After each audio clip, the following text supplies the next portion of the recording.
Hi hello friends, welcome to my channel. இன்றைக்கி நம்ம channel வந்து சுந்தரி நாடகம் பற்றி தான் பார்க்க போகிறோம். சுந்தரி நாடகத்தில் வந்து பார்த்திங்கன்னா சுந்தரியும் மற்றும் அவங்களோட பொண்ணு வந்துட்டு ரொம்பவே ஆபத்தான கட்டத்தை தான் ஃபேஸ் பண்ணிட்டு இருந்தாங்க. அதில் 2 பேருமே விடுபட்டிருக்காங்க அப்படின்னு சொல்லலாம். ஒரு கட்டத்தில் வந்து சுந்தரியை வந்து பொற்கொடியோட சின்ன பொண்ணு வந்துட்டு கத்தியால் குத்தி அவங்க ஹாஸ்பிட்டலைஸ்ட் ஆயிருந்தாங்க. அதுலேருந்து விடுபட்டிருக்காங்க.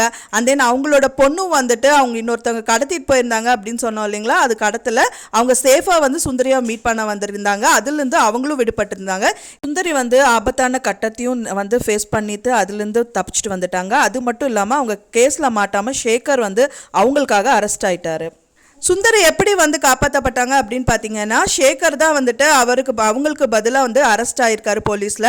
அதனால அவங்க விடுபட்டிருக்காங்கன்னு சொல்லலாம். ஒரு பக்கத்தில் வந்து அவங்க பொண்ணு வந்துட்டு காணாமல் போயிருந்தாங்கன்னு சொன்னால் அவங்க சேஃபாக வந்து ஆட்டோ டிரைவரே வந்துட்டு கலெக்டர் ஆஃபீஸில் கொண்டு வந்து விட்டுட்டாரு. அண்ட் தென் வந்து பார்த்தீங்கன்னா அவங்க ரொம்ப ஆபத்தான கட்டத்தில் இருக்கிறாங்க அப்படின்லாம் எதிர்பார்த்தோம். ஆனால் அப்படி கிடையாது. அவங்க வந்து கத்தி குத்தல் வந்துட்டு ஒரு சுமாரான கத்தி குத்தலில் அவங்க வந்துட்டு தப்பிச்சிட்டாங்க அப்படின்னு சொல்லலாம். அண்ட் தென் ஹாஸ்பிட்டல்லேருந்து டிஸ்சார்ஜ் ஆகி வீட்டுக்கும் வந்துட்டாங்க. அதுக்கப்புறம் தான் வந்து பார்த்தீங்க அப்படின்னா வெற்றியோட அம்மாவும் வந்துட்டு அவங்கள மீட் பண்ண வராங்க. அப்போ தான் வந்துட்டு தெரிய வருது, அவங்க போலீஸ்கார ஒருத்தர் வந்து பார்க்குறாரு. ஸோ இப்போ வந்து சுந்தரி தான் அரெஸ்ட் பண்ண போகிறாங்க அப்படின்னு சொல்லிட்டு எல்லாருமே எதிர்பார்த்துட்டு இருந்தாங்க. அந்த கட்டத்தில் தான் வந்துட்டு சுந்தரி அரெஸ்ட் ஆகலை அப்படின்னு தெரிய வந்திருக்கு. அவருக்கு பதிலாக வந்து சேகர் வந்துட்டு போலீஸில் அரெஸ்ட் பண்ணியிருக்காங்க அப்படின்னு தெரிய வந்திருக்கு.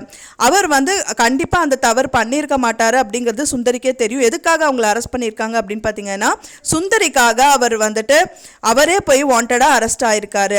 அவங்கள வந்து அதாவது சேகரை வந்து அந்த ஆபத்துலேருந்து காப்பாற்றுறதுக்காக சுந்தரி வந்து முயற்சிப்பாங்க அப்படின்னு நம்ம கம்மிங் எபிசோட்ல ரொம்ப விறுவிறுப்பாகவே காமிக்க இருக்காங்க. நான் சொன்ன இந்த தகவல் உங்களுக்கு பிடிச்சிருந்தா மறக்காம நம்ம சேனலை லைக் பண்ணுங்க, ஷேர் பண்ணுங்க, சப்ஸ்கிரைப் பண்ணுங்க. மேலும் சீரியல் அப்டேட்க்கு இன்னொரு வீடியோவில் உங்களை நெக்ஸ்ட் மீட் பண்றேன். தேங்க்ஸ் ஃபார் வாட்சிங் மை வீடியோ ஃப்ரெண்ட்ஸ். நெக்ஸ்ட் வீடியோவில் பார்க்கலாம்.